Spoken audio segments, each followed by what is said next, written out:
Listen up, South Africa. There's a time that will come when you will need the help of other African countries and you will not get it.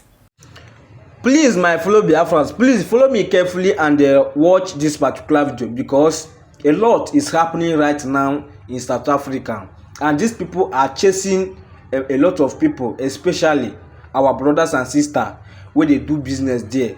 So just take one of your time and listen to this our sister and see how she exposed everything that you need to know. So if you know that you like what I'm doing, do well to follow this page for more updates like this, and also share this video, and also do not forget to show your opinion in the comment section, because your opinion matters a lot. What these people are doing to our people there is not making sense, and we the Biafran people need to rise up, because this whole thing that is happening there is because of Igbo people, and we need to rise and do what we're supposed to do. So thank you and have a nice day. Make una watch the video. Listen up, South Africa. There's a time that will come when you will need the help of other African countries and you will not get it. What are people feeling like? Like what? Just pray that one day you will not need the help of other African countries. Just pray. Because when that happens, there will be no one to turn to. Because people have successfully made an enemy of all the whole African countries. Clap for yourself. I know Mandela will be so proud of you. Clap for yourself. You are making Mandela proud. Clap for yourself. This superiority complex will get you nowhere. It will get you nowhere. Look at how white people have taken over your country, but your problem is your fellow black person, your fellow African. I pity you people. You people have bigger problems, but you choose to pick on other African country because you feel like you are superior. You are not superior anything, baby. Just pray that you don't need the help of other African countries. Pray. Igbo be Igbo. Some people are fighting against the creation of Anyoma state. And I say it's not possible because Anyoma state is coming. What God has started, no man can stop it. Anyoma state creation is going to happen. Anyoma state is coming. We stand with Senator Ned Nwoko. Anyoma and Igbanke are Igbo, and they belong to the southeastern region. Yes, we stand behind Senator Ned Nwoko Gidigba. And anybody who is fighting against the creation of Anyoma state is fighting with God. Is fighting with God Almighty. Yes, you cannot stop what God has begun. God's hand is upon the creation of Anyoma state. Yes. Igbo gadi. Onye si n'Igbo agadi. Alright, so guys, Barrister Lawyer Ejimako made this post in the early hours of today, and the update says, to those that asked, here is the proof that in October 2023, a High Court ruled that self-determination is not a crime, and thus cannot be a basis to arrest, detain, and prosecute Mazi Kanu. If this judgment had been obeyed, MNK's prosecution and conviction wouldn't have happened. So, they have a document from the High Court where they ruled that self-determination is a crime. So, but man obey, and that is why they went against the ruling of the courts to actually prosecute and jail Mazi Kanu. So, Lawyer Ejimako brought out the proof for some of those persons now that say, Biafra, that and that and that. Self-determination is a crime. Even in the international law, it is not a crime. So, and the High Court also ruled on that, which the document on the screen came out for like this. So, I also saw a particular update from the leader of Igbo Youth Movement, where he made a very interesting write-up about our Supreme Leader Bodim Odumegwu Ojukwu. He said, did Ojukwu went to war? Even today with this update, Bumaka, the circulating video, Ebe Udeleko, Ijele Garna, podcast, where he was talking about Odumegwu Ojukwu, also Nandiga Sarani, Okurumaka Zen Namde Kanu, a whole lot of things. Yes. What was settled, what was agreed in Aburi, was it respected? So many people have not even read the Aburi Accord. Listen, you know the lie they told us when we were growing up, that Gowon did not know what he signed in Aburi. No, it was Ojukwu who didn't know what he signed in Aburi. Go and read, pull it up now and read while we were here. They said the whole power will be vested in the head of state. By that single decision alone, you are forever under go on. So whatever you say you decided or you brought or you didn't bring, if he says no, it's no. Now let's go into what the leader of Igbo youth movement did here. He made the right talk. He said, did Ojukwu went to war? The answer is no. Before Ojukwu declared Biafra, what was happening in Nigeria? Bring in your book and pen to write and learn, dear Igbo youth. So he's using this medium to educate Ndena Amaho what was really happening or what really transpired. He went further to say, before Ojukwu decided to leave Nigeria, there are several riots between the Igbo Christians and Northern Muslims. List of riots in Nigeria and how many Igbo lives lost. History of riots, pogroms, and massacres against Igbo people in Nigeria is marked by significant loss of life with the 1996 anti-Igbo pogrom. 1945 Jos riot, October. Early intertribal rioting between Hausa and Igbo in Jos, while some sources describe it as a potato market riot with low deaths. Yet 634 Igbos were killed. Other accounts from the time describing widespread targeting killings.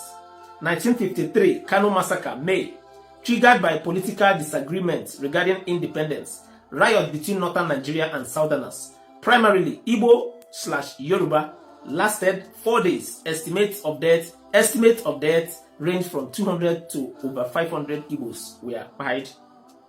1966 anti-Igbo pogroms. Nigeria declared this and tagged it Operation Anti-Igbo, May, October.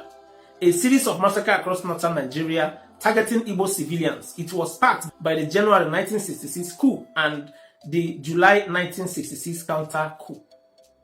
Deaths estimated between 8,000 to 30,000 during the May-October 1966 period, with September 29, 1966 considered the peak Black Thursday. After all this, Ojukwu called the leader of the Nigeria and decided to make things right. Because most of the deaths and hatred is not all about government power, it's about religion. If you don't know, the North always say that the infidels cannot rule them. So they normally teach against the Christians being their leader during those days. How can they make it today? And those illiterate northern youths always believe in whatever they were told in the mosque. So for Ojukwu to end all these political arguments and hatred, he decided to hold a meeting with some other Africans, and the meeting was called Aburi Accord. After the peaceful meeting, every region accepted that everybody should now go and develop their region and having only one capital territory, which will help all tribes grow on their own without interference from the federal power. Everybody agreed. Your northern leaders were there. Your western leaders were there. Now they came back to Nigeria, and northerners who agreed and signed said no again, making Yoruba and Igbos angry. Awolowo and Ojukwu decided to declare an independence country if the North goes against the agreement. Still, Gowon went and convinced Awolowo, promised him to become the next Nigerian president after him. Now, Awolowo, as a Yoruba blood full of betrayal, now turned against Ojukwu, and Ojukwu went alone and said Aburi must stand. That was where the word Aburi must stand comes from. After this, Ojukwu declared Biafra. They came with guns and bombs and started killing Igbos as usual because it has mastered them to kill. Ojukwu was left with options than to defend his own people. So onye obuna na akọrọ another thing bụ fake ka ọ bụ na akọrọ ife emeheme. Onye obuna agwa gị na Ojukwu bụ a problem Nigeria nwere from history or na Nnamdi Kanu problem Nigeria nwere. The man na that person bụ fake. Okay, ka eji Mazi Nnamdi Kanu problem Nigeria ogugo. Ka eji Mazi Nnamdi Kanu, has Nigeria become the world best nation? That's the question. You ask anybody na agwa gị na Ojukwu bụ problem na Southeast Timor, Nnamdi Kanu bụ problem, all that. Junior, this question. Since eji Nnamdi Kanu, has Nigeria developed or has the insecurity and whatever increased in numbers? After a video where some South Africans were asking some people, some foreign invaders in the Ghana, if you can say like asking them why they have to come into their country now. In fact, watch the video before I continue what I want to say. Just take a look at this video. We are fixing this continent. This thing of you guys moving from one country to the other, it's no longer working. We don't want this as African people anymore. We are tired of seeing African migrants moving all over the world, refusing to fix your own countries. Now we're making it very clear to you guys, Utitina, we don't want you here. We want you to fix your countries. Now you came here with a traveling document, you came with a passport. You know that you are a visitor, but now you decided to come and integrate in our communities. You know very well that what you have done is wrong. How many children do you have here? We can come to Ghana and do what you're doing. Passport. Eh? Now you are carrying a bucket. It's 11 a.m. You were supposed to be fighting the government of Ghana there to ensure that they're getting things right. No, there's no fight in Ghana. You must fight what they Where's did. your papers? Passport. Passport. Where's the passport? Take it out. Let me see your passport. If you call Shia, why don't you go and develop your own country than coming into people's nation? And like the talk was there, I was just dumbfounded. I was just asking myself, is this South Africa really an African country? A fellow Africa against another Africa? Anyways, I also saw this video of some women engaged their husband, according to the video, according to Sahara reporters, that now this woman neighbor on this video get played again now, but women engaged her linked to the coup, a planned coup against the current president. So they are crying for Nigerians to help them. Watch the video. Help me save my husband. Please help me save my husband. Help me save my husband. Oh, Nigeria, help me save my husband. My children can't see me. Where is daddy coming back? I don't know what to tell my children. I've been telling them daddy go answer what. They will say, Mommy, call daddy on phone. Call daddy since October last year. 30, my husband went to work, he never came back. This is 6 months now. It's yesterday that he called me. Mona, help me. Nigeria, help me. Since 6 months now, never. If I be done, I need to go to the mobile announcement today. Anyways, if you have watched the video to this length, do well, share your thoughts and opinion on the comment section. To start the video, can also with with you. See you guys in my next video.